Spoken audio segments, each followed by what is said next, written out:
Hey there, sports history fan. This is Arnie Chapman of the Football History Dude podcast, and I'm stopping by this show real quick to tell you about a couple of cool giveaways that we have going on here at the network. Both are autographed books covering various topics of the NFL.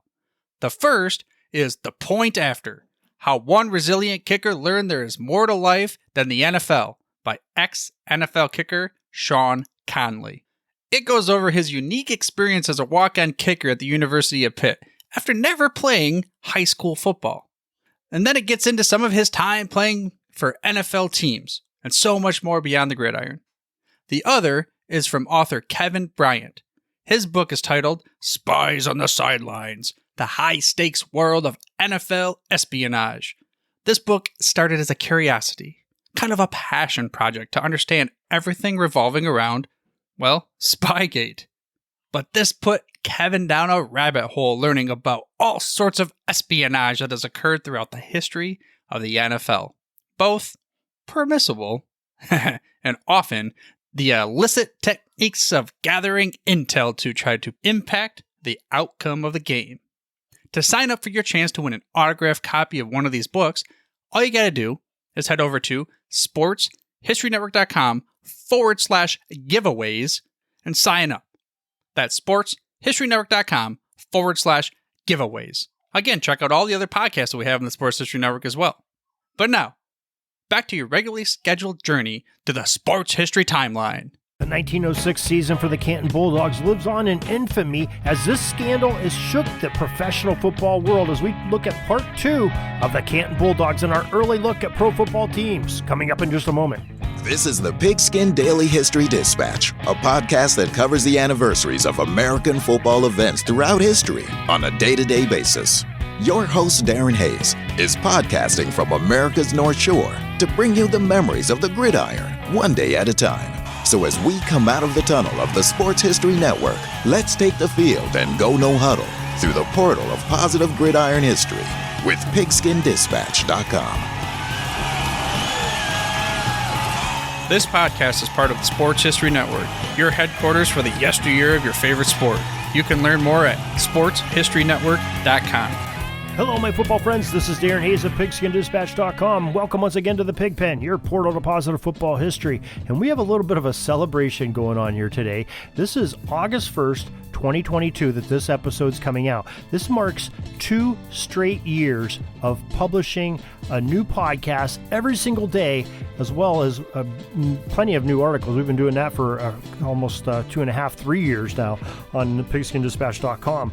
But 365 days of times 2 of straight podcasts for you with some great football information on PigskinDispatch.com. Well, we are going to use this mark not only to celebrate, but to mark a new tradition. We're entering into season number 3 of the Pigskin Dispatch podcast, and we're going to sort of switch things up just a little bit.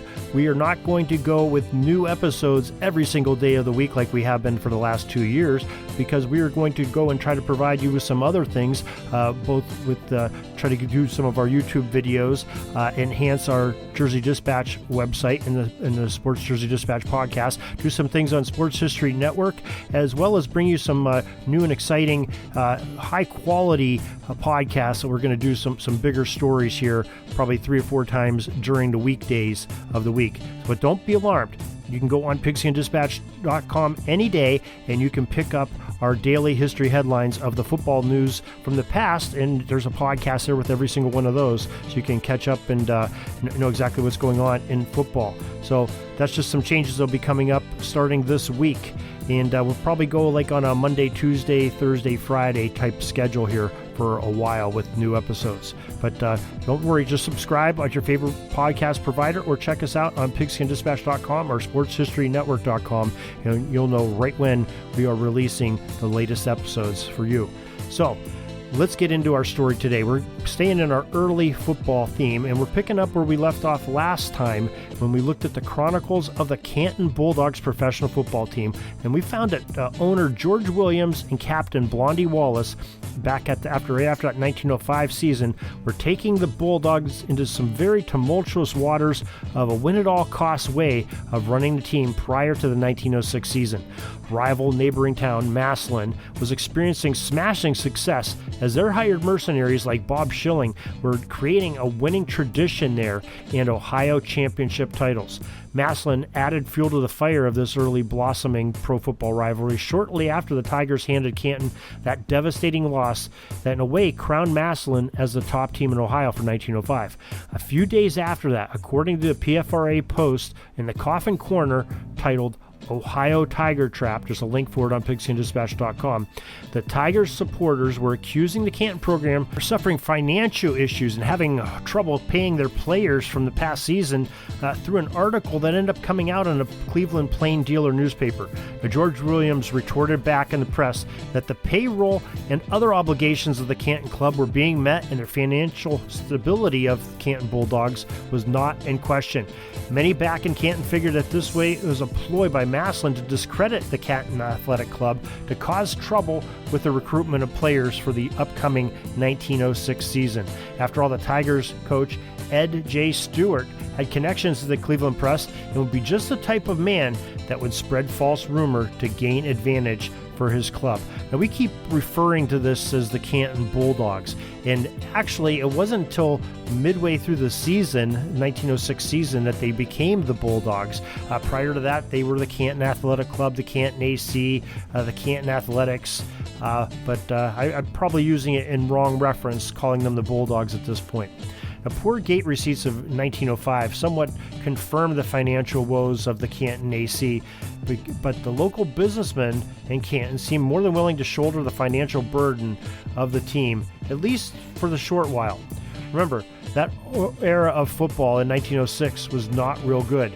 Colleges were shutting down gridiron programs as opponents of the game were rallying for its demise after staggering injury and death tolls mounted, and they were being reported in all types of all the papers, even going as far as going to Washington, D.C., into Congress and in the White House. The college rules makers ended up making some amends as they were summoned to the White House, where President Theodore Roosevelt famously pleaded for reform to save the game. The old rules makers of the East were soon thrust into a situation of collaborating with other football minds across the country to reform and, in essence, tame the game of football down a few notches. Meanwhile, back in Stark County, Ohio, that was about to get another black eye from the pro circuit was the football game. Both teams from Canton and Massillon dominated all opponents they faced that season, and it was extremely unfortunate that the two sides never could agree to a scheduled meeting of their teams to play on a field in 1906. All the reports say that they both needed the game, or even two games with each other, to help each other climb out of the hole of heavy payrolls that they were facing. Then it finally happened. The Canton Morning News of October 22nd, 1906 posted this. They said, quote, "This agreement made on the 20th day of October 1906 by and between C.E. Wallace, Jr. of Canton, Ohio, party in the first part, and the Massillon Athletic Club, otherwise known as the Tiger Football Team, Unincorporated Association of Massillon, Ohio, party of the second, that the parties hereto agree that their regularly organized football teams shall play 2 games of football with each other and share equally in the gate receipts," end quote. It was game on, and more concessions were made to ensure the Canton versus Latrobe game would be played and not interfered with prior to the 2 scheduled Massillon versus Canton games that were played in November. Also, each team would post $3,000 in guaranteed money that they'd each show up for the scheduled contest. Blondie Wallace took his team to State College, Pennsylvania to prepare for the games and even got some additional instruction from Penn State's head coach at the time, Tom Fennell, on the use of the forward pass, including practice drills. Massillon, well, they stayed home and prepared diligently themselves. This is a big game, and both sides appeared to be ready to tangle.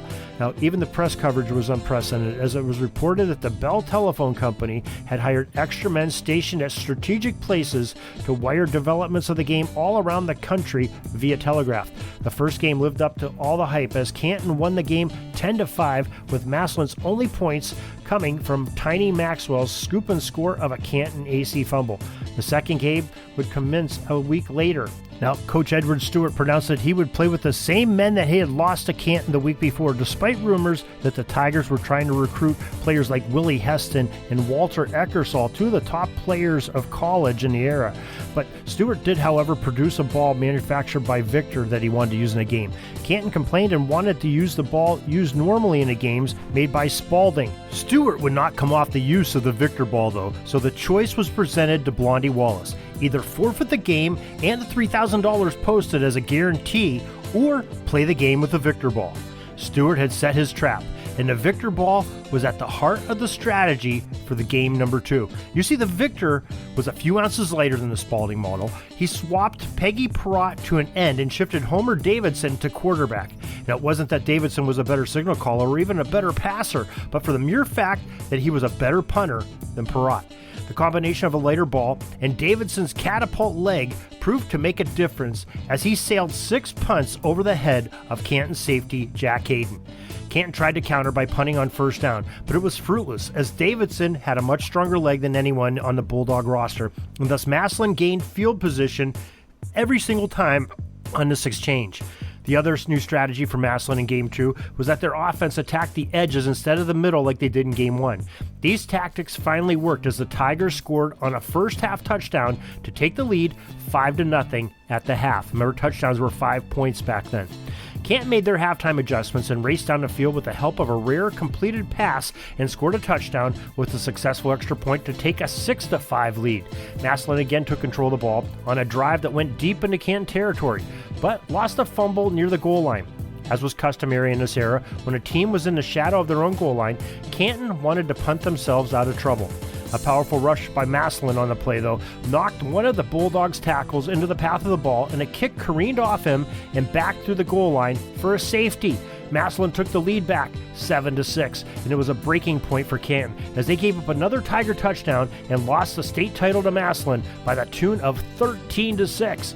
Of course, as was the case in most big ball games, there were some high-stake wagers won and lost in that contest.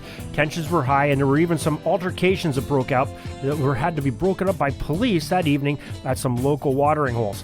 The big fight, though, would start a couple days later on Monday morning when the Massillon Independent newspaper, it was reported that Ed Stewart charged that Blondie Wallace and others tried to bribe some of Massillon's players to throw the contest.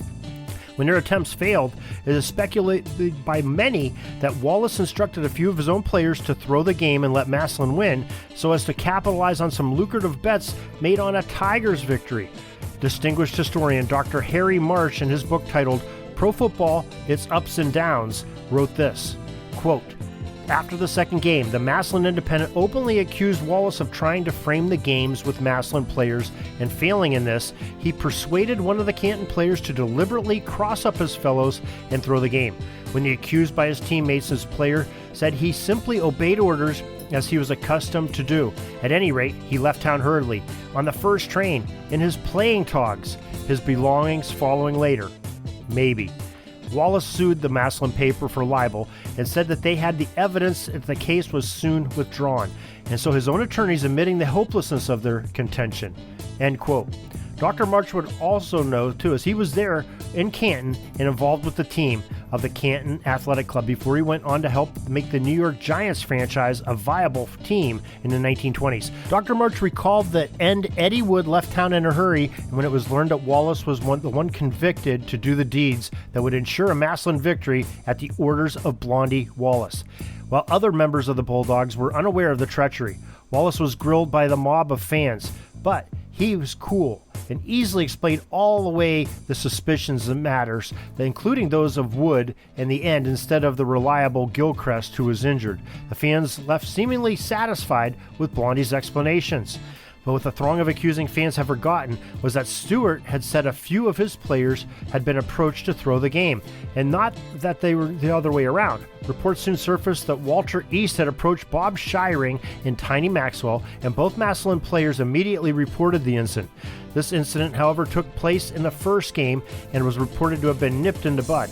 This now explains better why Walter East may have been released by the club after having such a banner season. The scandalous rumors ended up causing only a small crowd to show up for the previously scheduled Latrobe and Canton game. The Bulldogs lost gate money they so desperately needed, and Bloody Wallace was broke. In an effort to climb out of the hole, he filed lawsuits for libel against the Massillon newspaper, Stewart, and others by the tune of $25,000. Some big money then. The Bulldog players had not been paid, and many were stuck in Canton without funds to even return home. Many of the Massillon 11 went to Canton and helped put on a third benefit bowl to raise needed funding for these players, but only about 500 fans showed up. The game is forever shrouded in deceit as members of both teams became embroiled in a bitter alleged betting scandal. And there were off-field bettings that took place and newspaper accusations, subpoenas, barroom brawls, and everything over this. So this scandal so shocked the town of Massillon that the franchise did not play a game for years. The Canton team, well, they resurfaced after a few years of obscurity in the semi-pro ranks in 1912 with the help of a young man that watched the Tigers-Bulldogs games while growing up, a guy by the name of Jack Cusack. And when we come back next week to talk about part 3 of the Canton Bulldogs, Cusack will be part of this feature. So we hope you enjoyed this little bit of football history of the 1906 scandal of the Canton Bulldogs and Massillon Tigers, and give you a little bit more history on the Canton Bulldogs franchise. So till tomorrow, everybody, have a great Gridiron Day. Peeking up at the clock, the time's running down. We're going to go into victory formation, take a knee, and let this baby run out. Thanks for joining us. We'll see you back tomorrow for the next podcast. We invite you to check out our website, pigskinddispatch.com, not only to see the daily football history, but to experience positive football with our many articles on the good people of the game, as well as our own football comic strip, Cleat Marks Comics. Pigskinddispatch.com is also on social media outlets, Facebook, Twitter, Instagram, and don't forget the Pigskin Dispatch YouTube channel to get all of your positive football news and history. A special thanks to the talents of Mike and Jean Monroe, as well as Jason Neff for letting us use their music during our podcast. This podcast is part of the Sports History Network, your headquarters for the yesteryear of your favorite sport. You can learn more at sportshistorynetwork.com.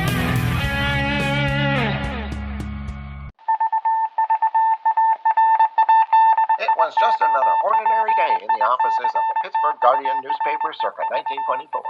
But for Marla Delft, assistant editor, everything was about to change. For she was about to discover the awesome attractiveness of Row 1 brand retro sports paraphernalia items thanks to Orville Mulligan, sports writer. And there it is. Wow, Orville, that's really the bee's knees. Isn't it just? A poster-sized replica of the actual 1909 World Series program cover. I can see that. But where did you get it? And where'd you get it framed?